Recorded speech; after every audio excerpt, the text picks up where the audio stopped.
오늘도 예배 자리에 나오신 모든 분들을 환영하고 축복합니다. 우리 주님을 힘차게 찬양하기를 원합니다. 주님께 영광의 박수를 올려드리면서 우리가 함께 찬양하도록 하겠습니다.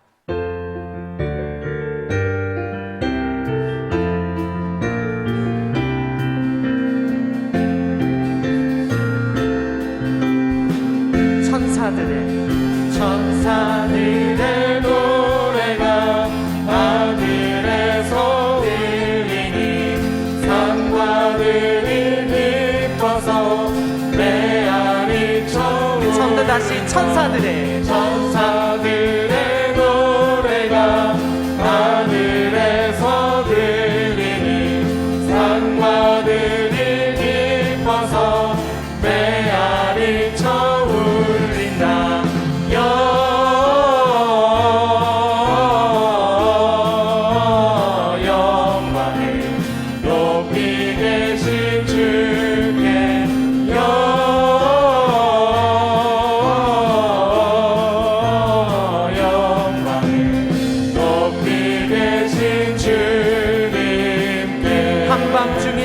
한밤중에 목자는 양떼들을 지킬 때 아름다운 노래가 청아하게 들린다.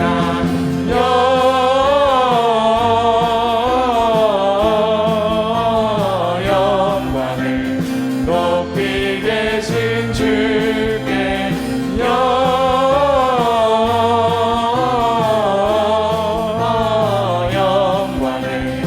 높이 계신 주께 베들레헴 달려가 다시 나길 예수께 불어 경배합시다.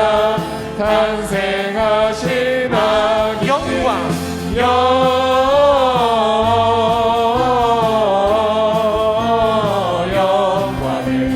높이 계신 주께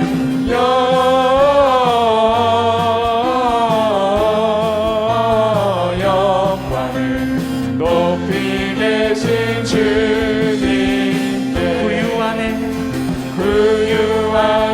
누이신 어린 아기 예수께 우리들도 다 함께 기쁜 찬송 다시 한 번 더 구유 안에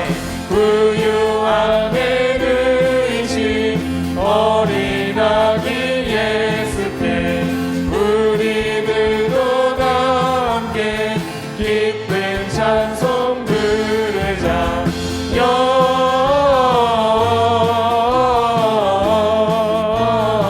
영광을 높이 계신 주께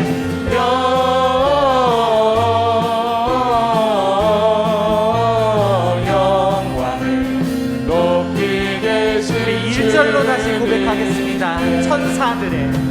천사들의 노래가 하늘에서 들리니 산과 들이 기뻐서 메아리 쳐울린다.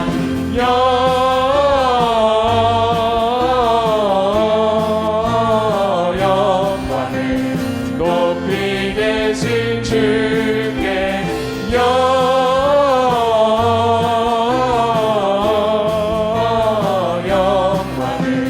높이 계신 주 4절입니다. 구유 안에 누이신 어린 아기 예수께 우리들도 다 함께 기쁜 찬송 부르자.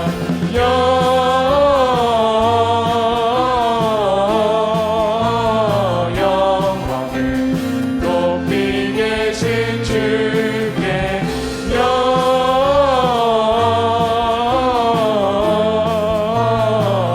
영광을 높이 계신 주님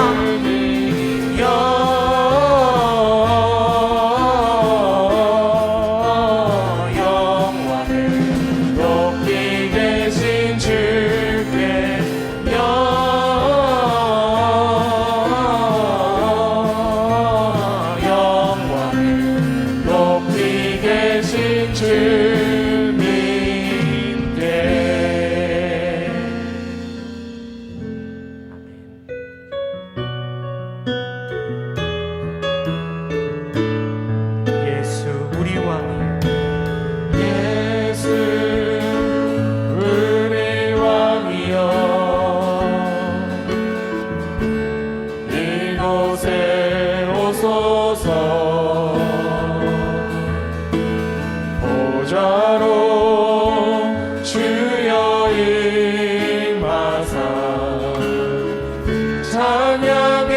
받아 주소서. 주님을 찬양하오니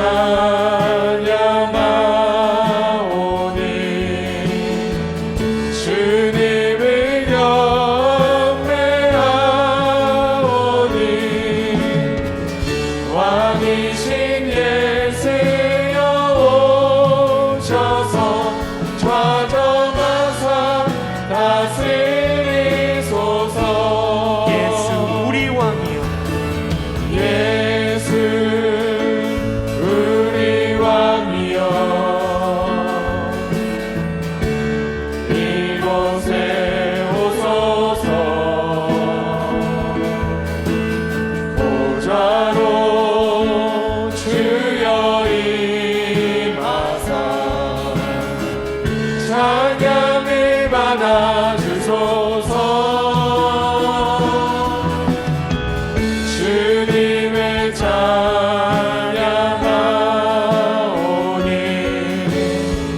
주님을 경배하오니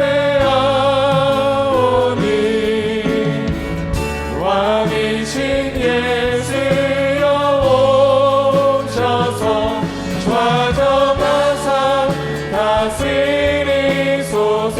주님을 찬양하오니 주님을 찬양하오니 주님을 경배하오니 왕이신 예수여 오셔서 좌정하사 다스리소서. 좌정하사 다스리소서.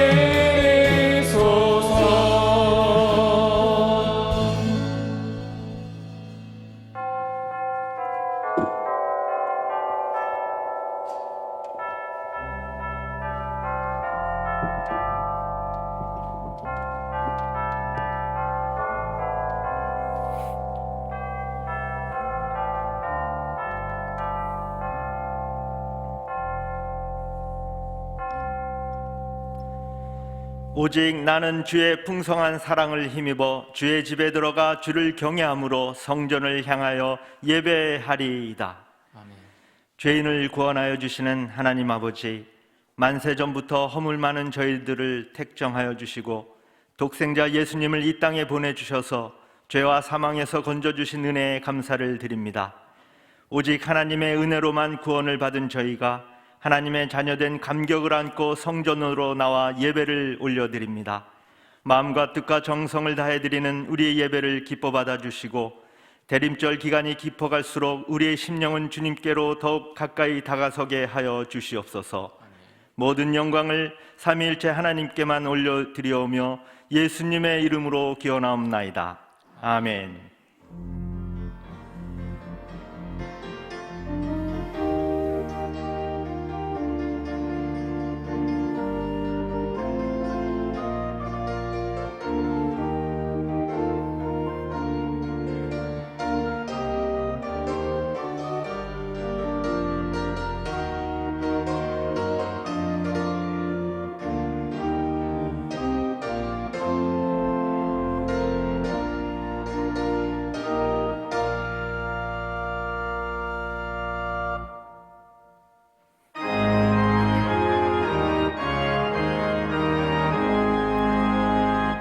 만복의 근원 하나님,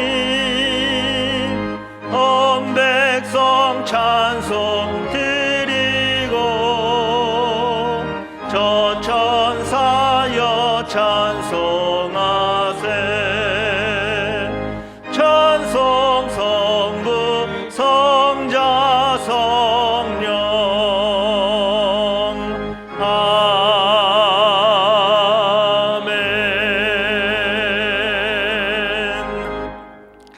나는 전능하신 아버지 하나님 천지의 창조주를 믿습니다. 나는 그의 유일하신 아들 우리 주 예수 그리스도를 믿습니다. 그는 성령으로 잉태되어 동정녀 마리아에게서 나시고 본디오 빌라도에게 고난을 받아 십자가에 못 박혀 죽으시고 장사된 지 사흘 만에 죽은 자 가운데서 다시 살아나셨으며 하늘에 오르시어 전능하신 아버지 하나님 우편에 앉아 계시다가 거기로부터 살아있는 자와 죽은 자를 심판하러 오십니다. 나는 성령을 믿으며 거룩한 공교회와 성도의 교제와 죄를 용서받는 것과 몸의 부활과 영생을 믿습니다. 아멘. 한 주 동안 지은 하나님과 나만이 아는 죄가 있습니다. 이 시간 침묵으로 참회의 기도를 드리겠습니다.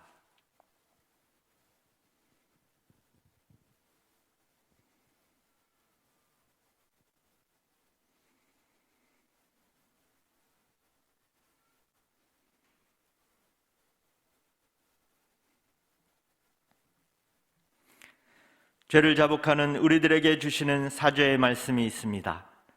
그가 빛 가운데 계신 것 같이 우리도 빛 가운데 행하면 그 아들 예수의 피가 우리를 모든 죄에서 깨끗하게 하시리라. 아멘.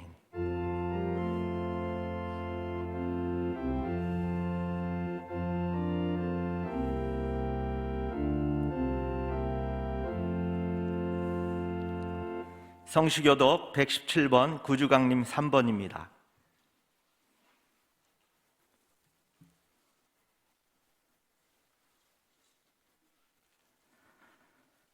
광야와 메마른 땅이 기뻐하며 사막이 백합화같이 피어 즐거워하며 무성하게 피어 기쁜 노래로 즐거워하며 레바논의 영광과 갈멜과 사론의 아름다움을 얻을 것이라.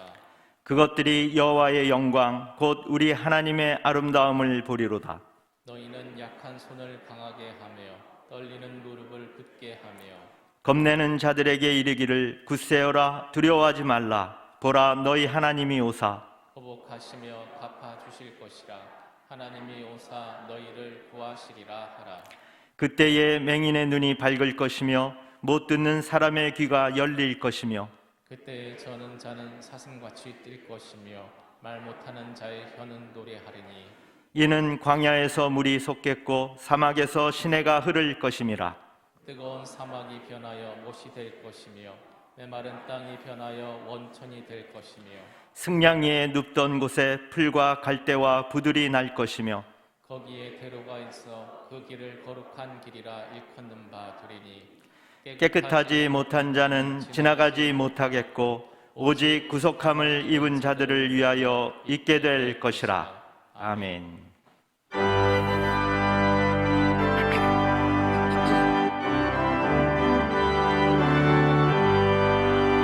나의 갈 길 다가도록 예수 인도하시니 내 주 안에 있는 그 길 어찌 심하리요.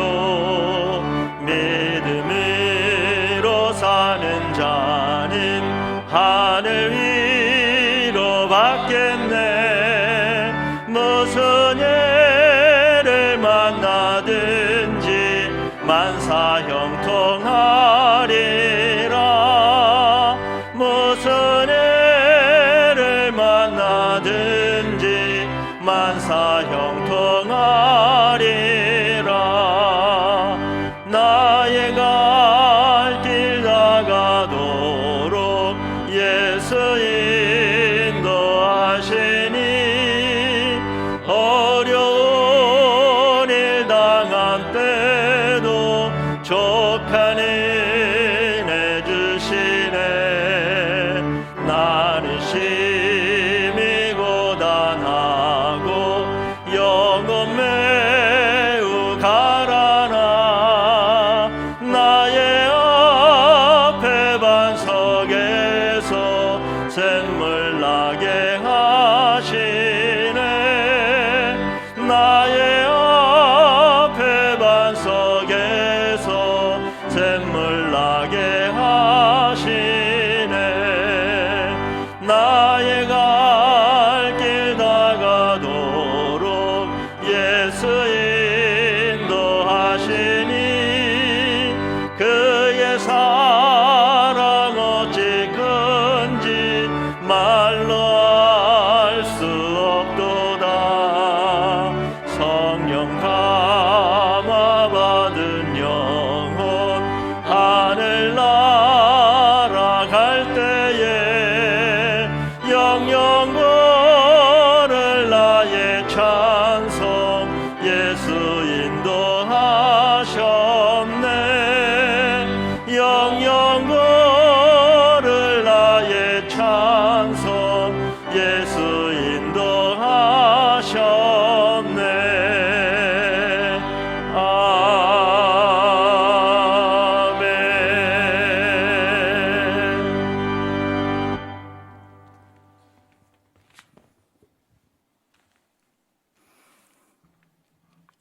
그런즉 믿음, 소망, 사랑 이 세 가지는 항상 있을 것인데 그 중에 제일은 사랑이라. 할렐루야. 우리 하나님을 찬양합니다. 대림전 셋째 주 복된 날 거룩하게 지킬 수 있도록 말씀의 자리, 기도의 자리로 인도하신 주님, 모든 영광과 존귀와 감사를 하나님 아버지께 올려드립니다. 이 시간 성령 하나님 저희와 함께 하시어 예배에 참석한 저희 모두가 신령과 진리로 예배하는 은혜의 시간 되게 인도하여 주옵소서. 오늘 또 하나님을 의지하오니 필요한 건강과 지혜와 능력과 물질과 모든 감사와 응답을 더하여 주옵소서. 오늘 또 영적인 무장으로 승리하게 도와주옵소서. 우리 자신이 하나님의 사랑을 잘 깨달아 알게 하여 주옵소서. 오직 사랑만이 영원하며 오직 사랑만이 완전한 것을 알게 하여 주시고 이 땅 가운데 사랑에 필요한 영혼들에게 우리 교회와 성도들이 이 사랑의 전달자가 되게 하여 주옵소서. 우리 교회 주변 많은 불신 영혼들 주님 용서하여 주옵소서. 하나님의 구원을 받는 선한 역사가 있게 하여 주옵소서. 하나님 아버지, 오늘 또 우리 가정과 교육계를 지켜 주옵소서. 오늘 또 우리 성도들의 가정을 지켜 주시고 우리 사랑하는 자녀들과 함께 하여 주옵소서. 우리 자녀들이 태어나 자랄 때 아프지 않고 건강하게 자라게 하여 주옵소서. 공부할 때 필요한 지혜를 주옵소서. 직장을 구할 때 필요한 직장을 놓게 하여 주시고 직장생활 중에 있는 자녀들 감당할 지혜를 내려 주옵소서. 좋은 사람 만남의 복을 더하여 주옵소서. 결혼을 원하는 자녀들에게 믿음의 배우자가 속히 만나게 하여 주시고 우리 성도들 직장과 사업처를 돌보아 주옵소서. 하나님 도와주옵소서. 아버지, 다시 코로나19 확진자가 늘어나 어려움을 당하고 있습니다. 이 바이러스가 속히 물러가게 하여 주옵소서. 우리 온 나라 위에 주의 평안을 크게 더하여 주옵소서. 다시 일상생활을 다 회복하게 하여 주옵소서. 오늘 또 마음을 다하여 예배를 돕는 손길을 기억하시고 축복하옵소서. 저들의 헌신과 봉사를 통하여 이 예배가 더욱 주님께 즐겨받으시는 예배, 영광 받으시는 예배 되기를 소원합니다. 목사님을 위하여 기도합니다. 교회와 성도를 위하여 기도하시는 우리 목사님, 언제나 영육간 강건케 하시고 성령 충만케 하옵소서. 말씀을 전하실 때 우리 목사님 성령의 능동으로 붙들어 주시고 항상 함께하여 주옵소서. 우리 부목사님들 비롯하여 모든 교육자님도 성령의 능력으로 붙들어 주시고 항상 함께하여 주옵소서. 길이요 진리요 생명 되신 예수님 이름으로 기도드립니다. 아멘.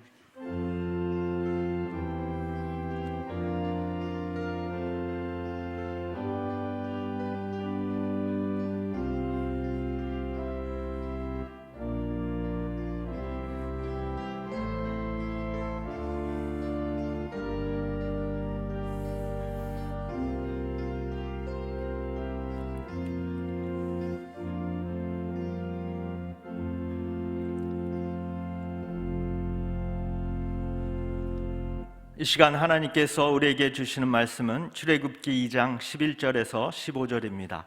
제가 보는 성경으로 구약 83쪽입니다.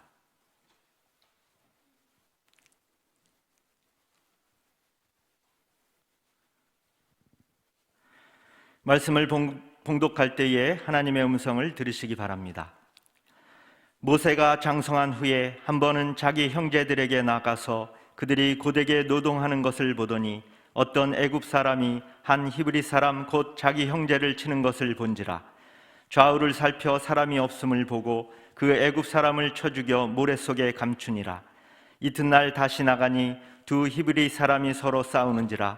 그 잘못한 사람에게 이르되 내가 어찌하여 동포를 치느냐 하매 그가 이르되 누가 너를 우리를 다스리는 자와 재판관으로 삼았느냐. 내가 애굽 사람을 죽인 것처럼 나도 죽이려느냐. 모세가 두려워하여 이르되 일이 탈로 되었도다. 바로가 이 일을 듣고 모세를 죽이고자 하여 찾는지라. 모세가 바로의 낯을 피하여 미디안 땅에 머물며 하루는 운물 곁에 앉았더라. 아멘.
시절이 그리워집니다.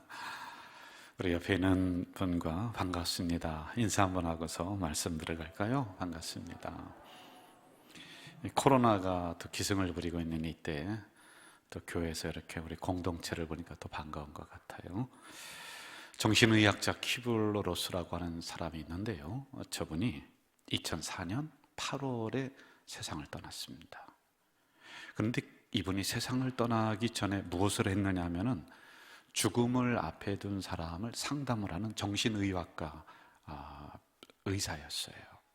그런데 이 죽음을 앞에 둔 사람들이 불안해하고 받아들이지 않고, 근데 이것을 상담을 하면서 아름답게 삶을 마무리할 수 있도록 그렇게 해주었던 분입니다. 그래서 많은 사람들이 저분을 부를 때 죽음의 의사다 이렇게 부르곤 했습니다.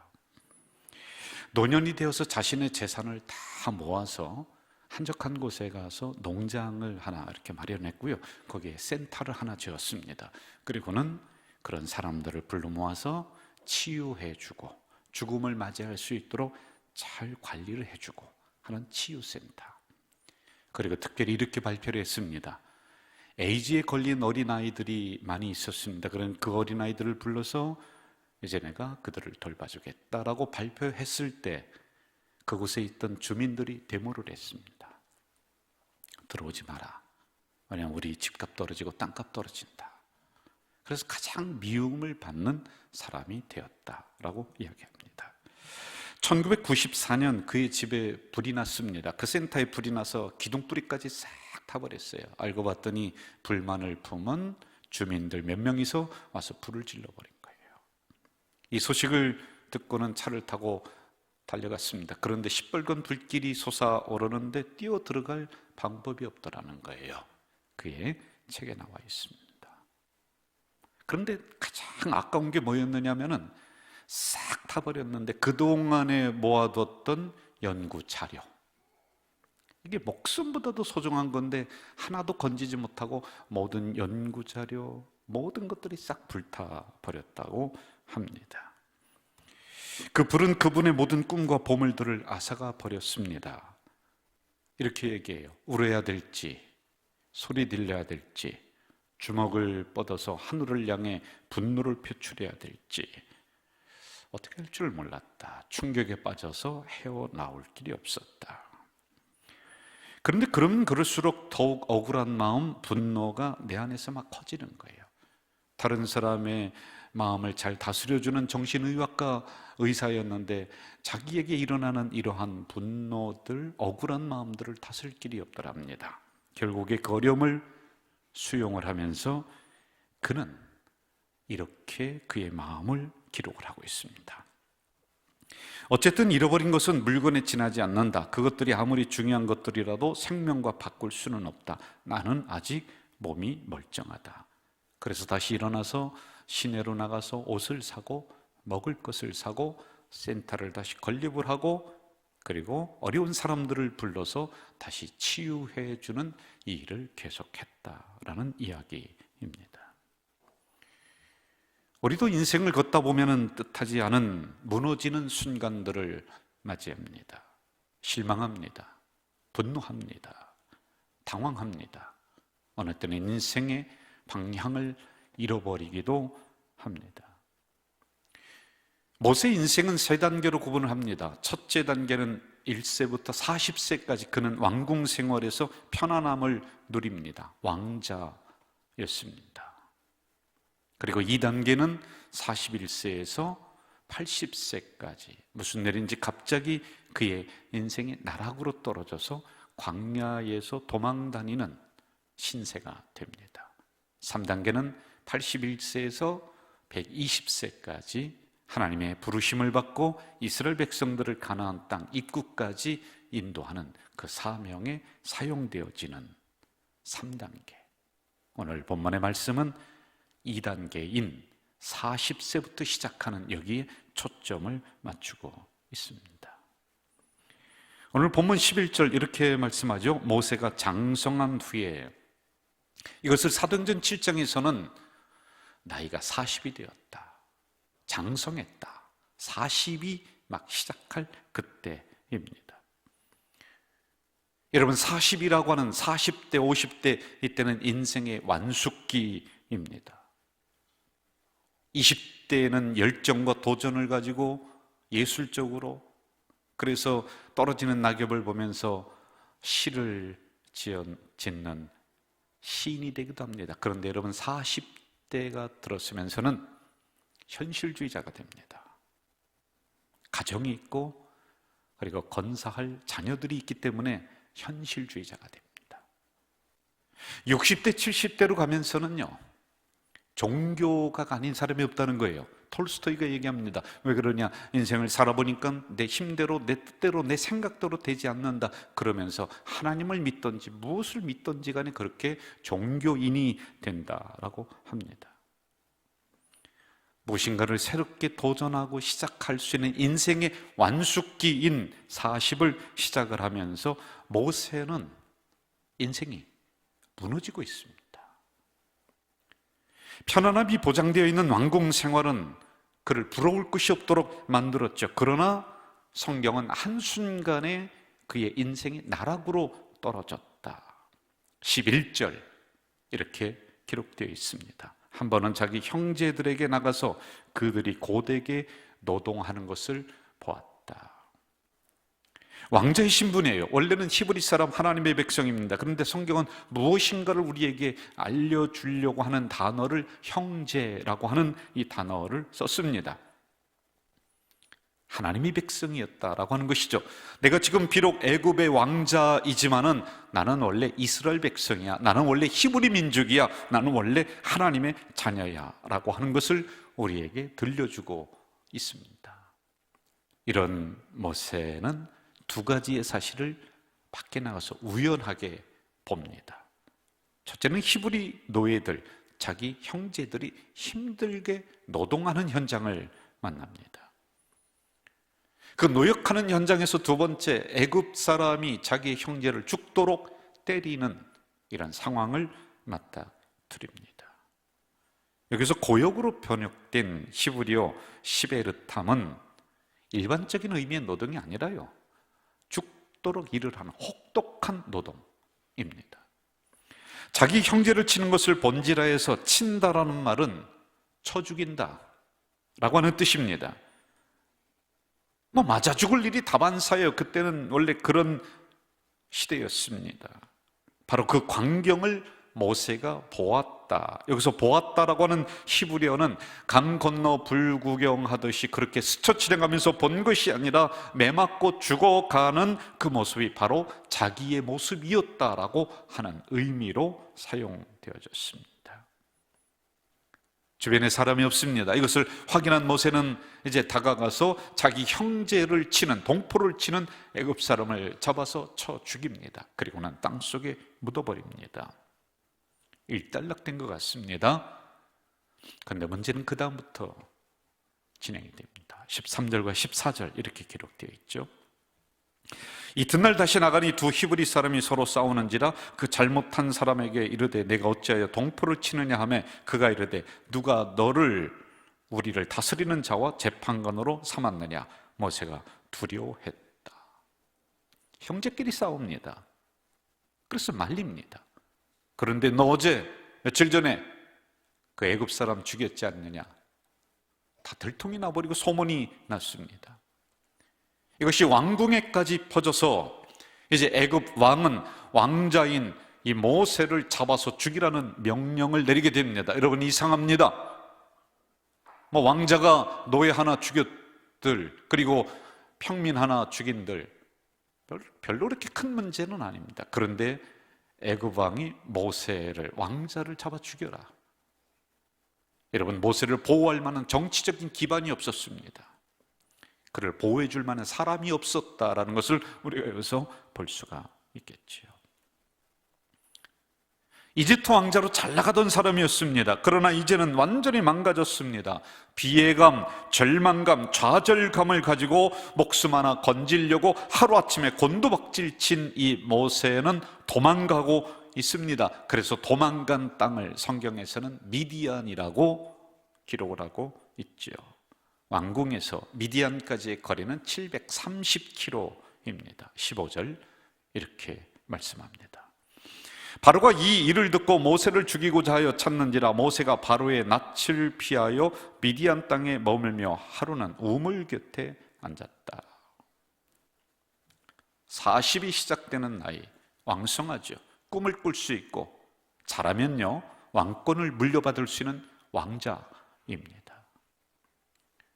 그런데 730km 되는 그 먼 거리를 목숨 하나 건지려고 이 모든 것을 버리고 하루아침에 곤두박질 치면서 도망간 그 땅, 그래서 그 우물 곁에 앉아서 신세를 한탄하고 있습니다. 더 이상 희망을 찾을 수 없는 무너짐의 자리가 우물 곁 미디안 땅이다 라는 것이죠. 그렇게 모세는 역사의 뒤안길로 사라집니다. 사람들에게 잊혀져 가는 것만 같습니다. 본인의 힘으로는 이 상황을 역전시킬 수 없습니다. 왜? 모든 권력을 뺏겼거든요. 모든 힘을 뺏겼거든요. 한신대라고 하는 신학대학인데 거기 학장을 지내신 김정준 박사님이 계십니다. 젊었을 때 이분이 폐결핵을 앓으셨어요. 그래서 마산 결핵 요양소에서 요양을 하고 있었습니다. 그때 나이가 23살, 폐결핵 4기. 지금은 큰 병이 아닙니다만 당시만 해도 폐결핵은 그냥 죽는 병이었습니다.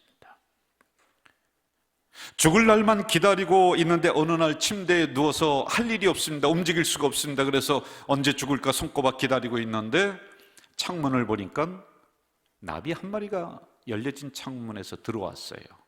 그리고 빛이 있는 저 밖을 향해 나가려고 하는데 창문 때문에 나가지를 못하는 이 장면을 이렇게 봅니다. 그러면 불쌍한 마음이 들어서 일어나서 그 나비를 살며시 잡아서 창문을 열고 이 나비를 빛이 있는 밖으로 다 이렇게 날려보내는데 그만 눈물이 나더라는 거예요. 자기 처지가 꼭 나비와 같다. 누군가 나를 일으켜주고 누군가 나를 도와주면 좋겠는데 그리 할 수 없는 자신의 처지, 하나님이 한 번만 나를 붙잡아 주셔서 창문을 열고 저 밖을 향해 날아갈 수 있도록 그렇게 도와주셨으면 좋겠다라고 하는 깨달음을 얻고는 이렇게 글을 썼습니다. 들어보시죠. 나는 주님의 것이 왜다. 내가 주님의 것이 되고자 원하기 전에 주님은 나를 주님의 것이라 말씀했나이다. 내게는 뱀 같은 간사함이 있고 표범 같은 악독함이 있사온데도 주님은 그래도 너는 내 것이라 하나이다. 주님, 이것이 주님의 소유의 하나이오니 쓰셔도 당신의 뜻, 버려도 당신의 뜻입니다.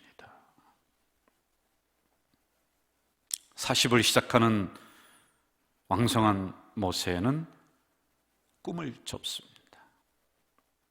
하루아침에 역전돼 버렸거든요. 희망이 없습니다.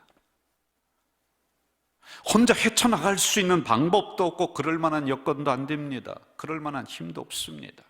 창문이 모두 닫혀 있습니다. 모세는 우물 곁에 앉아서 이런 고백을 했을 것 같습니다. 가능한 고백입니다. 나는 지금 혼자이지만 하나님이 함께 하시면은 내가 다시 살 수 있습니다. 나는 하나님의 것입니다. 왜 그렇습니까? 어릴 때부터 너는 히브리 민족이다, 너는 하나님의 백성이다, 이것을 듣고 자랐기 때문에 이 고백을 고난 중에 했을 것 같습니다. 그가 왕자였을 때, 잘 나갔을 때, 대접받을 때는 이런 고백을 할 필요가 없었습니다. 그러나 하나님은 모세를 마지막까지 몰아세우고는 두 손 번쩍 들고 저는 이제부터 하나님만 바라보겠습니다. 하나님, 저는 하나님의 것입니다 라고 하는 고백을 듣기를 원했던 거죠. 그래서 하나님은 그렇게 모세를 광야로 어려움 속으로 몰아넣으셨습니다. 여러분, 이 고백은 희망으로 바꾸기 충분합니다. 다시 살아가야 될 이유를 여기에서 발견하게 됩니다. 여인의 향기라고 하는 영화가 있습니다. 여러분, 이 영화가 어떤 스토리냐 하면은 남자 주인공 프랭크라고 하는 사람이 군인이었는데 대령으로 예편을 했습니다. 제대로 했습니다. 그런데 무슨 일인지 그만 눈이 멀어버렸습니다. 앞이 안 보입니다.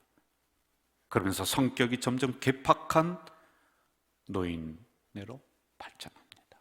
누구든지 돌보기를 싫어합니다. 식구들도 외면합니다. 그러면 그럴수록 눈이 안 보이는 이 프랭크라고 하는 대령은 화를 가족들에게 내고 짜증을 내고 괴팍한 성격의 노인네로 그리고 있습니다. 식구들이 한 주간 여행을 떠나야 됩니다. 그런데 눈이 안 보이는 프랭크라고 하는 이 괴팍한 어른을 돌볼 사람이 없어서 아르바이트생을 구합니다. 그 아르바이트생이 찰리라고 하는 학생이 옵니다. 그러면서 이 찰리와 프랭크가 한 주간을, 왜냐하면 가족들은 한 주간 여행을 갔기 때문에 같이 지내면서 이 영화가 시작이 됩니다. 더 이상 살아가야 될 이유를 발견하지 못한 이 프랭크는 눈이 안 보이고 막 성격도 괴팍해지고 그러니까 이제는 안 되겠다, 내가 자살해야 되겠다 그러면서 일주일간을 자살 여행이라고 이름을 붙이고는 가볼 때 가보고 먹고 싶은 건 먹고 그러고는 마지막에 내가 죽는다 이 생각을 하면서 여행을 합니다. 여행을 마쳤습니다. 이 찰리라고 하는 학생을 집으로 돌려보내고 자살을 하려고 합니다. 근데 이것을 눈치챈 이 찰리라고 하는 학생이 어떻게 하든지 살아가야 됩니다. 어떻게 하든지 사셔야 됩니다. 라고 설득을 합니다.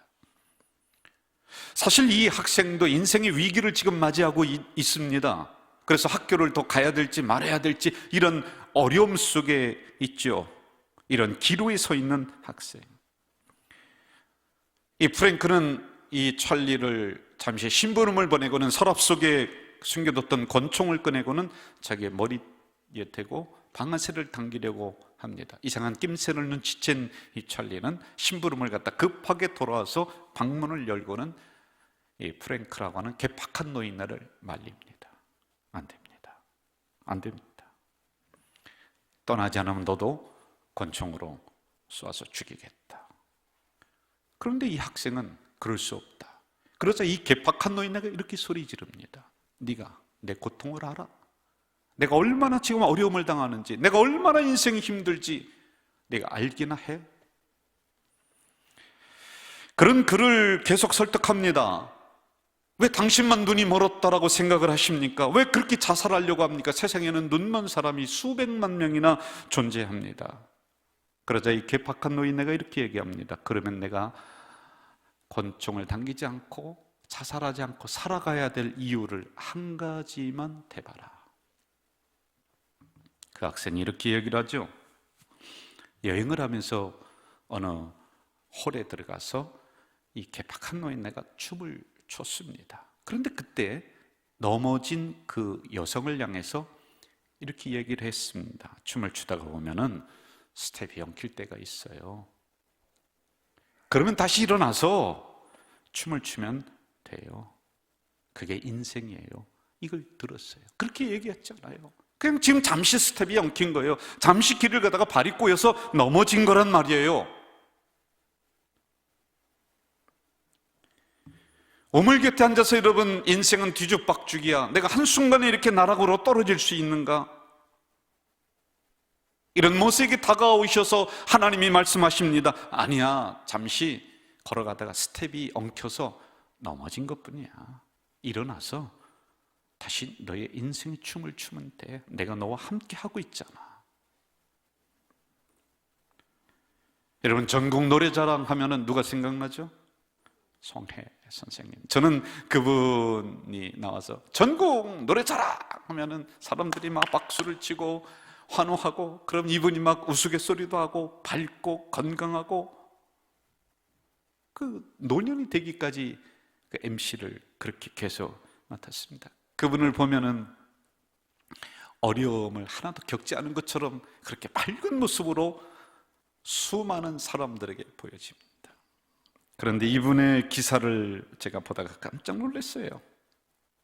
제목이 이렇습니다. 남산 절벽의 투신, 가지 걸려서 살아.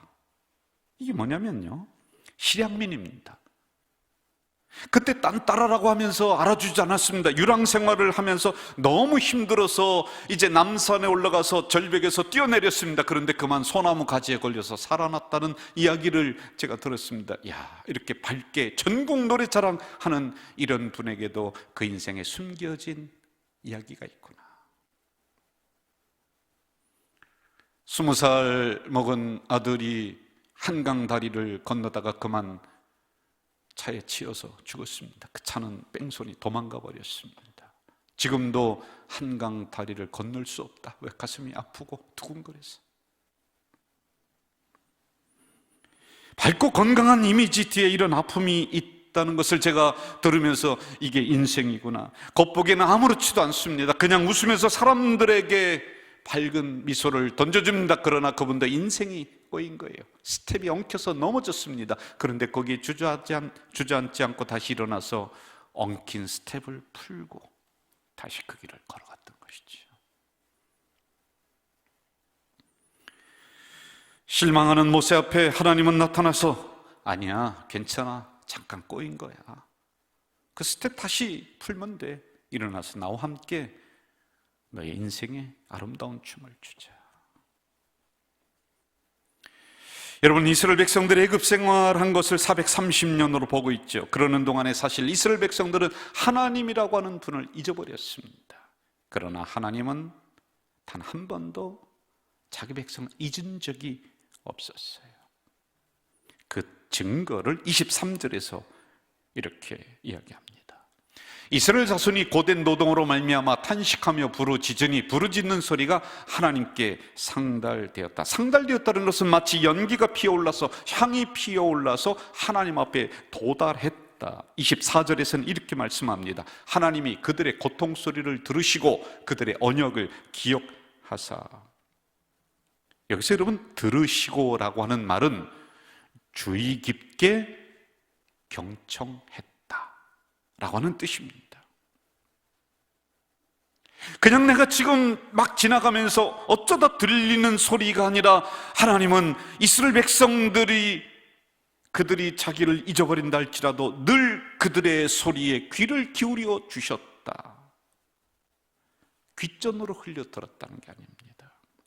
24절 기억하셨다라고 하는 것은 히브리어로 자카르라고 합니다. 이것은요, 늘 마음에 두었다, 항상 염두에 두고 있었다. 여러분, 문자적으로만 봐도 하나님은 잊으신 것이 아닙니다.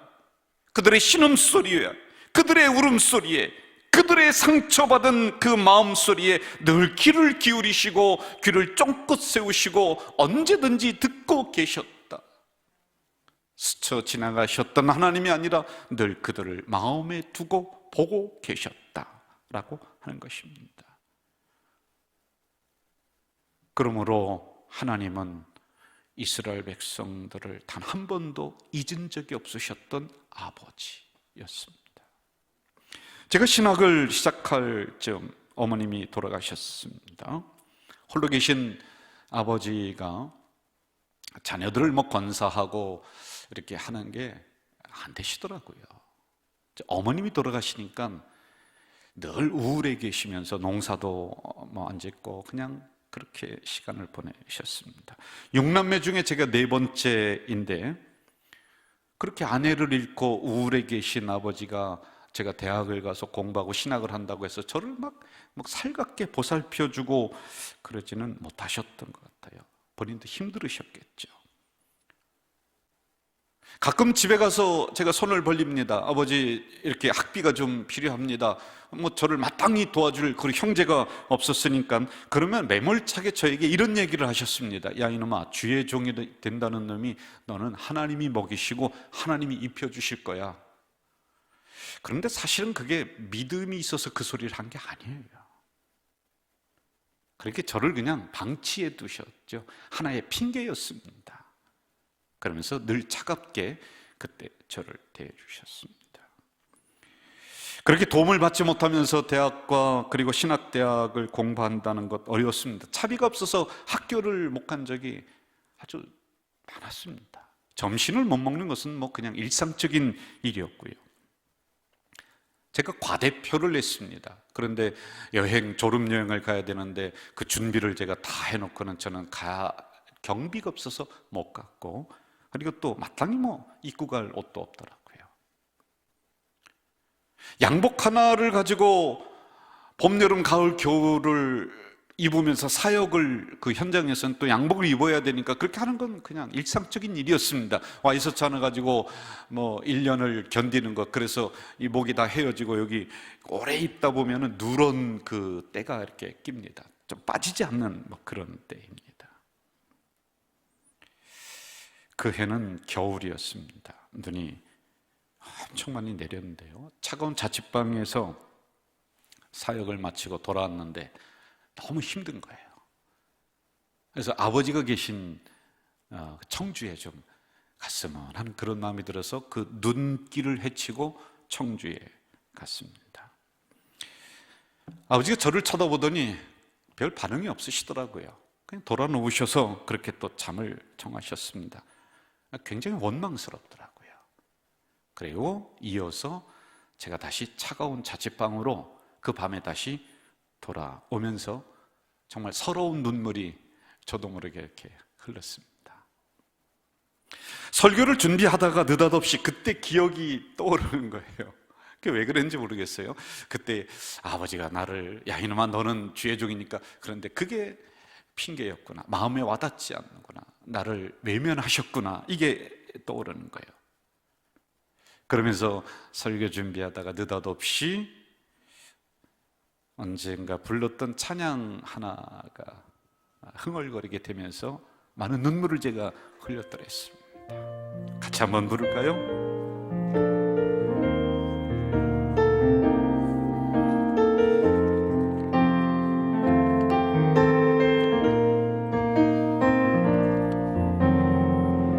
하나님 한 번도 나를 실망시킨 적 없으시고 실망시킨 적 없으시고 언제나 공평과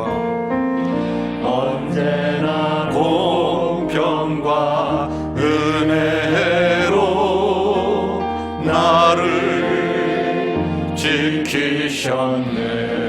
오 신실하신 주, 오 신실하신 주, 오 신실하신 주, 내 너를 떠나지도 않으리라, 내 너를 버리지도 않으리라, 약속하셨던 주님, 그 약속을 지키사 이후로도 영원토록 나를 지키시리라 확신하네.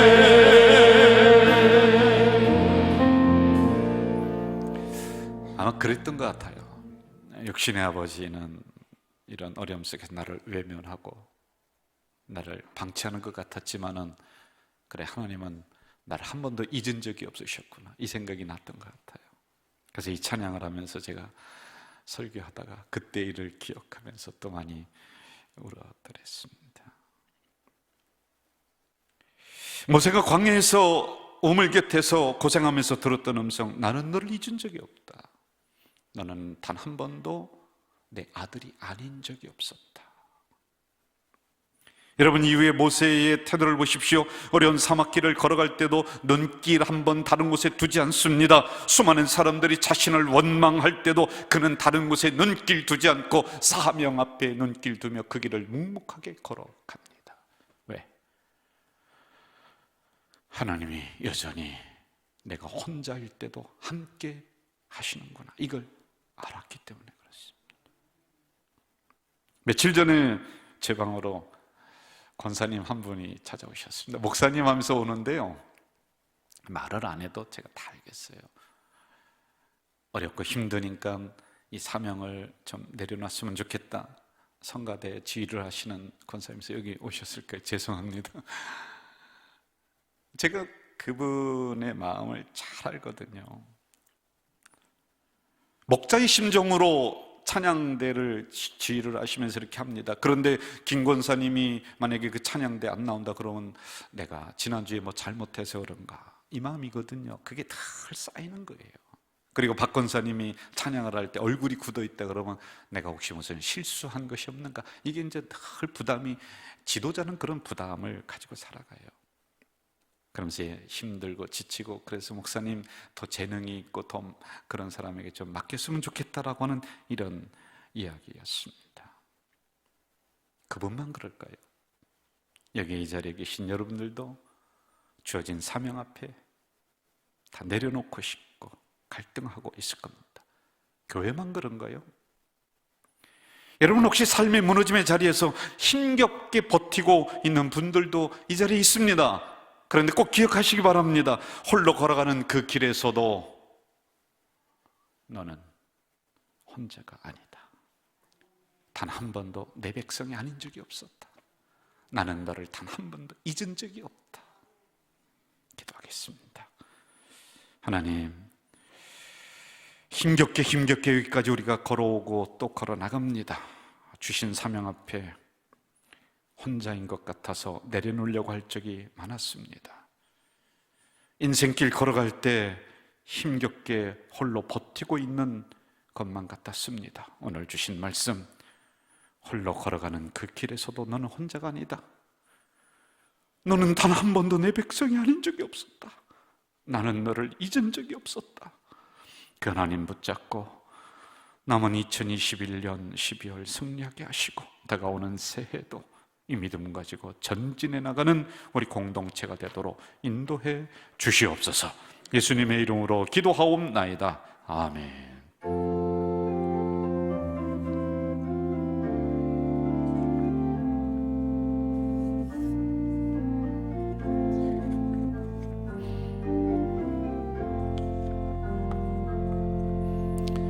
우리 주변에 있는 분들 보고 한 번 더 인사합시다. 반갑습니다. 축복합니다. 네. 코로나가 기승을 부리고 있는 이때 첫째, 개인 방역 철저히 하셔야 돼요. 그리고 두 번째, 우리 교회에서도 교회 집단 방역을 열심히 잘하고 있습니다. 뭐 어느 교회가 이렇게 확진자가 일어났다 뭐 그런 얘기들이 많이 들려와요. 그런데 우리도 조심하지 않으면 우리도 그럴 수 있습니다.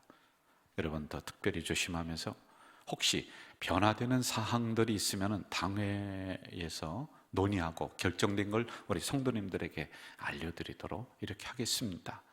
그 전까지는 일사불란하게 우리가 통일되게 움직여 나가면 되라고 생각을 하고요. 그동안에 재직회 예산 공동회의를 못했습니다. 그런데 이번에는 우리가 모임이 이렇게 되니까 좀 해야 될 것 같아요. 지난 시간 어떻게 살아왔는지 성도님들에게 보고하고 내년을 어떻게 살아가야 될지 간단하게 보고하는 시간을 좀 갖도록 하겠습니다. 예배 후에 바로 이 자리에서 시작을 하도록 하겠고요. 2022년 달력이 나왔어요. 두 가지인데 이것은 저 나가시면서 본당 로비에 구역별로 다 배분을 해놨는데 그 구역에 가서 본인이 가져가시면 되고요. 구역장님이 없어도 그렇게 해주시기 바라고요. 그리고 혹시 못 가져가신 분들, 또 영상으로 예배를 드리는 분들은 구역장님들이 배달을 하고, 그렇게 못할 때는 우리 목자장님, 교역자들이 가정으로 다 배달할 수 있도록 이렇게 하겠습니다. 그리고 이 탁상 달력이 아주 깨끗하게 잘 나왔어요. 이것도 깨끗하게 잘 나왔습니다, 여러분. 근데 이거는 꼭 필요하신 분, 특히 사업을 하시는 분들, 그 직장이라든지 사업체에 이렇게 하나 놓고서 볼 그런 분들이 가져가시기를 바라요. 나는 이것도 하나 이것도 하나 그러면은 이거는 많이 만들질 않았어요. 그래서 주로 이것 많이 가져가시고요. 이거는 우리 사업하시는 분들 또는 꼭 필요하신 분들이 하나씩만 이렇게 가져가시면 되리라고 생각합니다. 이거는 2층 행정실에서 배부하고 있음을 알려드리고요. 유아 세례가 다음 주 3부 예배 때 있습니다. 해당되는 분들은 청원서 작성해서 제출해 주시고 또 알려주세요. 그래서 유아 세례를 제때 받을 수 있도록 해주시면 되라고 생각을 합니다. 여전도 협의회 총회가 다음 주일 3부 예배 후에 진행이 되는데 우리도 조직이 많이 무너졌습니다. 제가 아주 냉정하게 체크하고 점검하니까 우리도 별 수 없더라고요. 많이 무너지고 그랬는데 그래도 우리는 하려고 하는 이런 열정들, 마음들이 있기 때문에 회장님들이라도 제자리 딱 서 있으면요 다시 조직이 살아납니다. 대열이 다시 뭉칠 수가 있다라고 하는 것 알아주시면서 해주시고요. 우리 교회학교도 대면 예배로 전환을 했더니 아동부는 뭐 5, 60명 나오고 영유아 유치부 뭐 학생회는 좀 더 있다가 하겠습니다만은 아주 금방 회복이 되겠더라고요. 그런데 교사분들이 부족합니다. 교사분들이 이럴 때 힘 잃지 말고 또 지원해 주셔서 그 부서에 딱 서 계세요. 그러면 금방 회복이 돼요. 다른 교회보다 제가 볼 때는 2배, 3배 빠르게 회복이 우리 교회가 될 것 같다 이런 생각을 갖습니다. 드리머스 3부죠. 워십 그 찬양팀인데 앞에서 이 찬양을 하는데 우리가 조심스럽게 마스크 하면서 다 하고 있어요. 그런데 남자 싱어가 좀 부족합니다.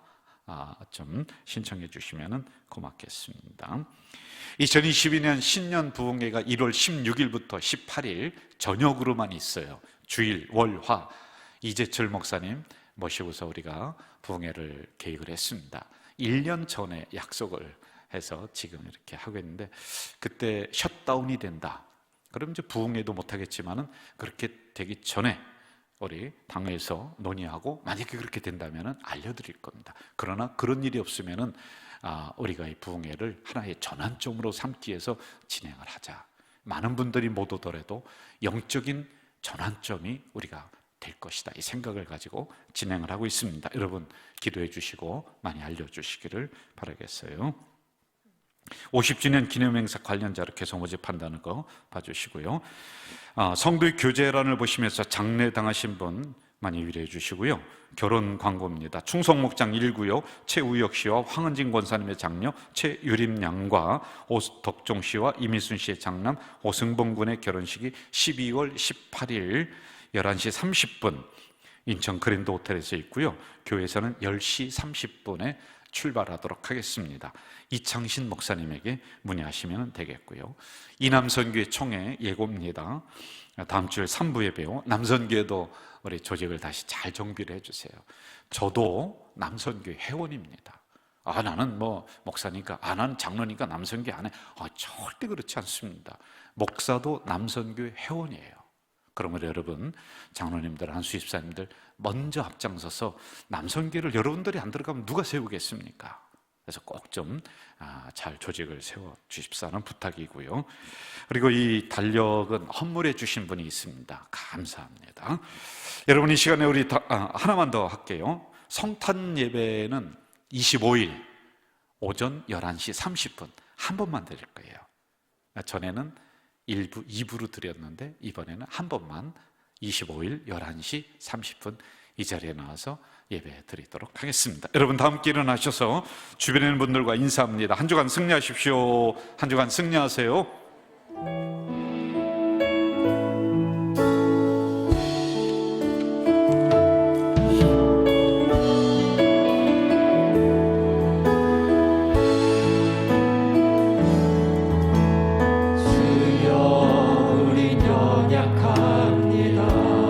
우린 오늘을 힘겨워합니다. 우린 오늘 힘겨워합니다.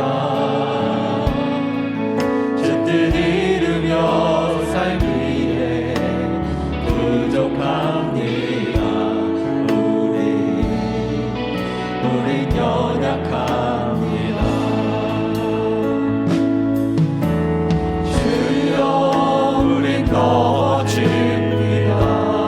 오늘 하루 또 실수합니다. 오늘 하루 또 실수합니다. 주의 긍휼을 구하는 주의 긍휼을 구하는 죄인입니다. 우리 주만 바라봅니다. 여러분 우리 두 손 들고 한없는 주님의 한없는 주님의 은혜 온 세상 위에 온 세상 위에 넘칩니다.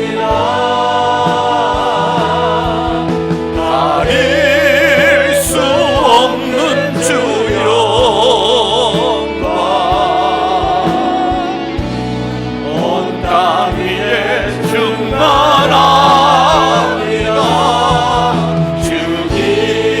주님만이 길이 오니 우린 그 길 따라갑니다.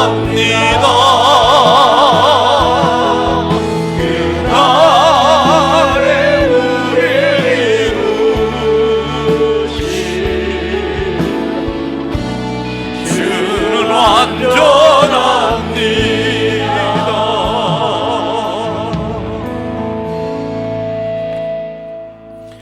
홀로 걸어가는 그 길에서도 너는 혼자가 아니다. 그렇군요. 나를 한 번도 잊은 적이 없으셨고 나는 단 한 번도 하나님의 백성이 아닌 적이 없었습니다.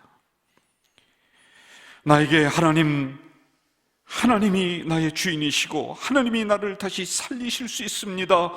내가 두 손 들기를 바라는 마음으로 고난의 현장에 몰아넣으셨군요. 고백합니다. 하나님, 창문 열고 나를 저 바깥 햇빛 있는 곳에 내어놓으신다면 제가 훨훨 날아갈 수 있사오니 도와주시옵소서, 동행해 주시옵소서.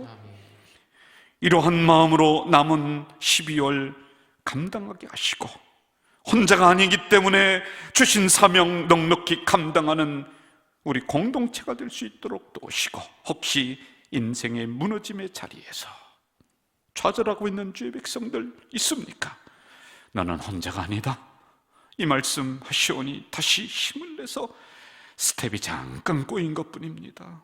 넘어진 자리에서 벌떡 일어나 하나님과 함께 승리의 춤을 출 수 있도록 주여 도와주시옵소서. 오늘도 귀한 금을 하나님 존전에 올립니다. 드리는 손길마다 하나님 복되게 하시고 이들이 땅의 복으로 넉넉히 체험을 받을 수 있도록 도와주시옵소서. 지금은 우리 주 예수 그리스도의 은혜와 하나님 아버지의 만극하신 사랑과 인생길이 어렵고 힘들 때마다 다가오셔서 두 손 꼭 잡아 동행해 주시는 성령님의 역사하심이 말씀 받고 삶의 현장으로 나가는 주의 백성들 머리 위에 이제부터 영원까지 함께 하시기를 간절히 축원하옵나이다. 아멘.